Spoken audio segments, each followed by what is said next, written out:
Assalamualaikum warahmatullahi wabarakatuh. Izin perkenalkan diri, nama saya Nura Amalia dari 11 MPLB 5. Di sini saya akan menjelaskan tentang perencanaan program kerja Public Relation.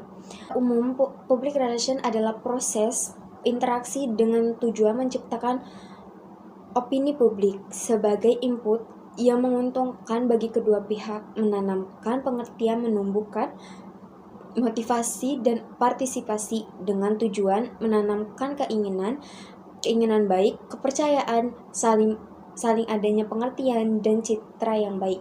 Pengertian menurut para ahli. 1. Menurut John Emerson, public relation adalah komunikasi persuasif Yang ketiga, menurut IPRA, public relation merupakan suatu kegiatan yang saling pengertian untuk mendapatkan sisi positif atau citra baik dari masyarakat. Pengertian program kerja. Program kerja adalah suatu rencana kegiatan dalam suatu organisasi yang terarah, terpadu, dan sistematis yang dibuat untuk rentang waktu yang telah ditentukan oleh suatu organisasi. Perencanaan atau planning merupakan proses dasar bagi organisasi untuk memilih sasaran dan menetapkan cara untuk mencapainya. Oleh karena itu, bidang kehumasan harus menetapkan tujuan dan sasaran yang hendak dicapai sebelum melakukan proses-proses perencanaan. Ruang lingkup program kerja public relation ada 7, yaitu yang pertama public relation dan public relations yang mengenalkan perusahaan kepada publik. Yang kedua event, yaitu mengorganisasikan event atau kegiatan sebagai upaya membentuk citra. Yang ketiga yaitu news. Pekerjaan seorang public relation dalam menghasilkan produk-produk tertulis yang sifatnya menyebarkan informasi kepada publik. Yang keempat yaitu community involvement, yaitu public relation harus membuat program-program yang ditunjukkan untuk menciptakan keterlibatan komunitas atau masyarakat sekitar. Yang kelima yaitu identity media, merupakan pekerjaan public relation dalam membina hubungan dengan media. Yang keenam yaitu lobbying, merupakan public relation yang sering melakukan upaya persuasi dan negosiasi dengan berbagai pihak. Yang ketujuh, social investment, merupakan pekerjaan public relation untuk membuat program-program yang bermanfaat bagi kepentingan dan pekerjaan sosial. Proses perencanaan program kerja Humas ada 4 tahapan atau langkah-langkah pokok yang menjadi landasan acuan untuk pelaksanaan program kerja. Yang pertama, penelitian dan mendengarkan.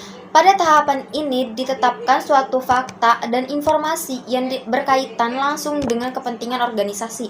Yang kedua, perencanaan dan pengambilan keputusan. Tahapan ini merupakan kelanjutan dari tahapan fact-finding. Atas dasar hasil penelitian, seorang petugas humas merencanakan bagaimana sebaiknya dengan memperhatikan faktor-faktor psikologis, sosiologi, keadaan sosial, ekonomi, politik. Pesan dari komunikator dirumuskan agar dapat mencapai tujuannya. Yang ketiga, komunikasi pelaksanaan. Tahapan ini tidak terlepas dari perencanaan tentang bagaimana mengomunikasikan dan apa yang dikomunikasikan sehingga menimbulkan kesan-kesan yang secara efektif memengaruhi pihak-pihak yang dianggap penting dan berpotensi dalam upaya memberikan dukungan sepenuhnya. Yang keempat, evaluasi. Pada tahapan ini, Humas mengadakan penilaian terhadap hasil dari program-program kerja atau aktivitas Humas lainnya yang telah dilaksanakan secara efektivitas dari teknik-teknik manajemen dan komunikasi yang telah dipergunakan. Model-model perencanaan program kerja Humas. Perencanaan program public relation harus mengikuti pola secara sistematis dan mengikuti model operasi secara menyeluruh. Ada 6 perencanaan public relation. Yang pertama, menilai situasi. Yang kedua, mengidentifikasi secara objektif. Yang ketiga, definisi publik. Yang keempat, memilih teknik dan bahan. Yang kelima, anggaran. Yang keenam, menyusun laporan. Manfaat perencanaan program kerja Humas. 1. Membantu pihak manajemen organisasi untuk mampu beradaptasi terhadap lingkungan yang sering berubah-ubah. Yang kedua, mengefektifkan dan mengefisiensikan koordinasi. Yang ketiga, mengefisiensikan waktu, tenaga, upaya, dan biaya. Yang keempat, menghindari resiko kegagalan dengan tidak melakukan perkiraan atau perencanaan yang tidak jelas. Sekian dari saya. Kurang lebihnya mohon maaf. Wassalamualaikum warahmatullahi wabarakatuh.